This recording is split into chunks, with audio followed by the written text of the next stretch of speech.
हमने नहीं कहा कि भाई आप लोग आ जाओ, अभी भी हम किसी भी बच्चे को बुलाना नहीं चाहते। आप जहां हैं, आपको लगता है आप वीडियो बना करके इस आवाज को बड़ा कर सकते हैं, तो आप वीडियो बना के जारी करिए, ताकि जब इतनी सारी चीजें लोगों के सामने जाएंगी, जब हर तरफ यही दिखेगा कि कैसे बेरोजगार युवा करहा रहा है, तो शायद लोगों की समझ में आए, आपका दर्द समझ में आए। बाकी अभी जो प्लान है वो एक ये प्लान है कि 6 तारीख को देश के शिक्षक जितने भी, मैं स्पेशली नाम लेके भी रिक्वेस्ट करना चाहता हूं, बाकी शिक्षक सारे जुड़े हुए हैं एक ग्रुप के जरिए। मैं अब फिर से गुजारिश करना चाहता हूं, चाहे वो खान सर हो, आपको भी 6 तारीख को आना पड़ेगा। आप भी बैठेंगे और ये हमारा बहुत शांतिपूर्ण तरीके से, 150 लोग होते कितने हैं, मैं दिल्ली पुलिस से भी रिक्वेस्ट करता हूं कि आप आराम से जितने भी फोर्स के साथ आ सकते हैं, हमें आराम से आके खड़े हो जाइए, हम बहुत शांतिपूर्ण तरीके से अपनी बात रखेंगे।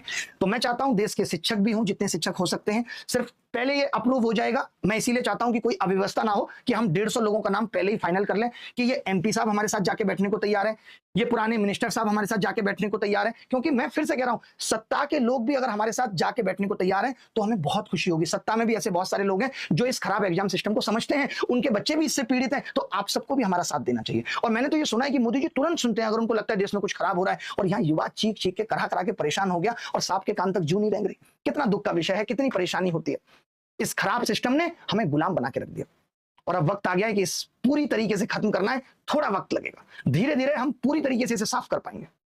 तो आप सबसे गुजारिश है, जो मैंने अभी कहा, कि आप अपने अपने जगह के सांसदों से, विधायकों से ये विनती करिए, जितने लोग भी, 150 लोगों की बात है सिर्फ, अगर हमारे साथ आके बैठेंगे तो हम इस आवाज को अलग तरीके से लेके जाएंगे। आपने कभी नहीं सुना होगा कि इस तरीके से भी देश में प्रोटेस्ट हुए। अब देश में प्रोटेस्ट करना, आंदोलन करना इतना मुश्किल हो गया है कि हमें इस तरीके के रास्ते अपनाने पड़ रहे हैं। हम चाहते तो देश का लाखों युवा आके बैठ सकता था, बट हमें नहीं करना। हम जानते हैं ना कि सरकार उस चीज का दमन किस तरीके से कर देगी। हमने किसान आंदोलन भी देखा है, हमने बीपीएससी प्रोटेस्ट भी देखा है।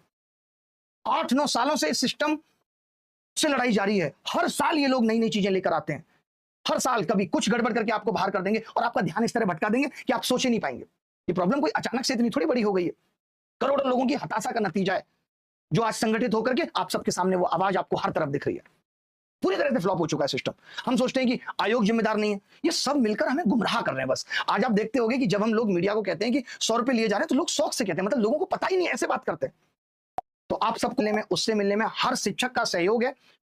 हर शिक्षक ने आगे बढ़ करके आए, देश से जितने भी शिक्षक आए उन सबको भी मेरा नमन है। उन सबकी ये बड़प्पन है कि वो सब लोग दिल्ली आए, क्योंकि ये लड़ाई सिर्फ एसएससी के खिलाफ नहीं थी, ये लड़ाई सिर्फ रेलवे की नहीं थी, ये लड़ाई सिर्फ शिक्षक भर्ती या बैंक एग्जाम की नहीं थी। हर जगह घोटाला, करप्शन है, हर जगह सिर्फ कारोबार बना हुआ है। तो इस कारोबार को रोकना है, देश को सही रास्ते पे लेके आना है, क्योंकि ये वो युवा है जो देश को आगे 30 साल तक लीड करेगा। तो आप सबसे बस यही गुजारिश है। मैं दोबारा ये कहूंगा, हम लोग 2 बार चेयरमैन से मिल लिए, डायरेक्टर से मिल लिए, कोई हल नहीं निकला। चेयरमैन साहब का सीधा कहना है कि एडुकेटी हम सब लोग बहुत ईमानदार हैं, ये पब्लिक के सामने अपने आप को ऐसे दिखाएंगे जैसे इनको कुछ पता ही नहीं, उलूल जुलूल बातें करते हैं। एक चेयरमैन